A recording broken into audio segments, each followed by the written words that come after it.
Të gjithë ne pranojmë që shkenca studion tokën dhe qeniet njerëzore.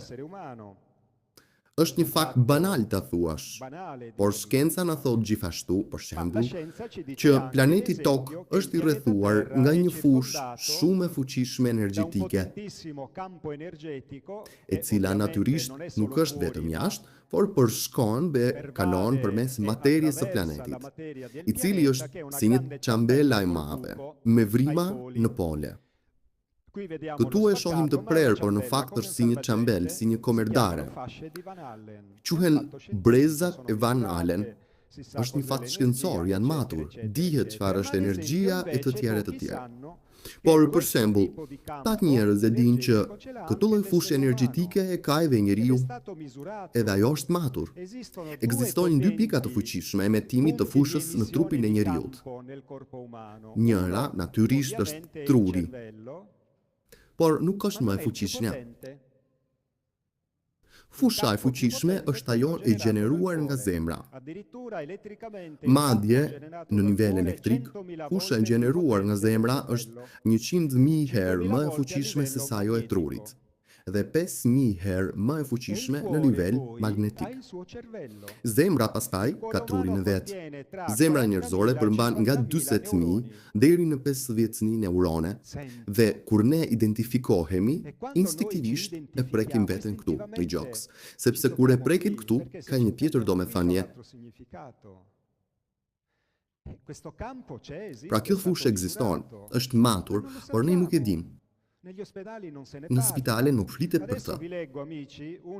Tani do t'ju lexoj miq një pjesë nga një artikull shkencor, nga i cili nuk kam hequr asgjë, nuk kam shtuar asgjë dhe nuk kam ndryshuar asgjë. Dëgjojeni pak. Aktiviteti elektromagnetik që ndodh brenda trupit të njeriu krijon një fushë elektromagnetike unike, personale, por të ndryshueshme, e cila përmban një sasi të madhe informacioni. Këto informacione transmetohen edhe jashtë trupit. Është zbuluar për më tepër që energjia elektromagnetike e rrezatuar nga njeriu, dëgjoni, është në lidhje të drejtpërdrejtë me shëndetin, vitalitetin dhe reagimet emocionale. Dhe tani si t'ja bëj nëse jam sëmur? T'i bëj vetes një injekcion fushë elektromagnetike? Nëse fusha ime është e dobët dhe unë jam i sëmur për të kthyer në shëndet, unë duhet të rris vlerën e fushës magnetike, po si t'ja bëj? Më duket se me një shiring është shumë e vështirë të rritet vlera e kësaj fushë. Pyetja është, po mjekët, a i din këto gjëra?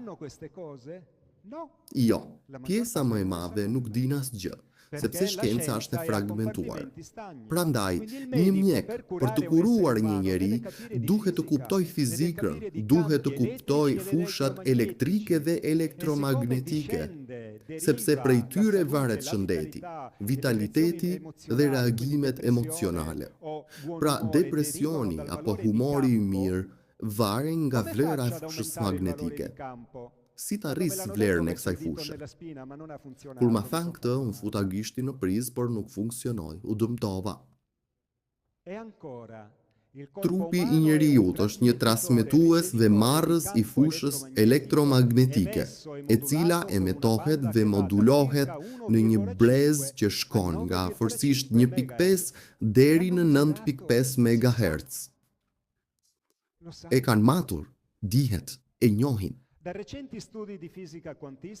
Nga studimet e fundit të fizikës kuantike është arritur të kuptohet që brezi i trupit të njeriut, brezi i fushës natyrisht, nuk ndodhet vetëm në zonën e valve të shkurtra, siç u tham parë, 1.5 deri në 9.5 MHz, që është ai i emetimit të fushës elektromagnetike të gjeneruar nga qelizat dhe organet. Por në realitet fusha e përgjithshme e rrezatuar nga njeriu shtrihet shumë më lart, të paktën deri tek brezi i emetimit të dritës. Ja prap. Për mira vjet që mësuesit shpirtëror na kanë thënë, ju jeni dritë. Për momentin ajo është e fikur, duhet ta ndezim. Jeni dritë. Ka një fushë Nuk jeni vetëm trup, ne jemi shumë më tepër. Prandaj shkenca jonë është e cunguar dhe ne jemi një territori ndarë në vetvete. Çdo territori ndarë në vetvete është i dobët dhe mposhtet dhe dominohet lehtë. Ky është shkaku. Prandaj gjithë jo miq, dhe këto janë vetëm copëza të vogla të një dijeje të pafundme në të cilën unë kam pasur qasje.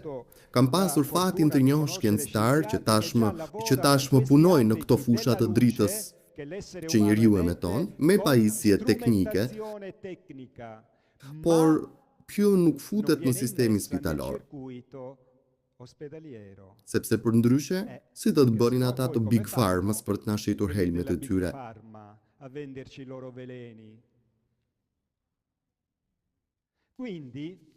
Pra pjesa energjitike e qenieve njerëzore, e cila natyrisht është ajo që sot e kemi kuptuar dhe matur, bën pjesë në shpirtin edhe në frymën, në trupin energjik. Fryma nuk është diçka jashtë natyrales, trupi energjik. Trupi energjik është pjesë e natyrës. Ekziston një natyrë e dukshme dhe një e padukshme. Kompjuteri ka hardwarein e vet të dukshëm dhe fizik, por ka energjinë e vet të padukshme, që quhet elektricitet. Për të përdorur elektricitetin duhet të njihen ligjet fizike që rregullojnë atë. Edhe pse është i padukshëm, elektriciteti nuk shihet. Mund të shihen efektet ndriçuese, fusha, por elektricitetin vet nuk e ka parë askush. Megjithatë është i domosdoshëm që kompjuteri të funksionojë. Kur energjia inteligjente largohet nga trupi ynë, ne themi vdiq. Por si mund të vdesë energjia e jetës, nëse ne jemi vetë energjia që gjallëron trupin? Nuk mund të vdesim, është një kundërshtim në vetvete. Zjarri do të djeg gjithmonë, uji do të lag gjithmonë. Nuk mundet që uji të djeg dhe zjarri të lag, sepse kjo është natyra e tyre e brendshme. Prandaj, nëse substanca e jetës inteligjente hyn në një trup dhe i gjallëron atë, është i qartë që ajo nuk mund të vdesë. Është trupi, hardware-i që vdes, por kjo nuk është një çështje besimi fetar, miq, është çështje shkence.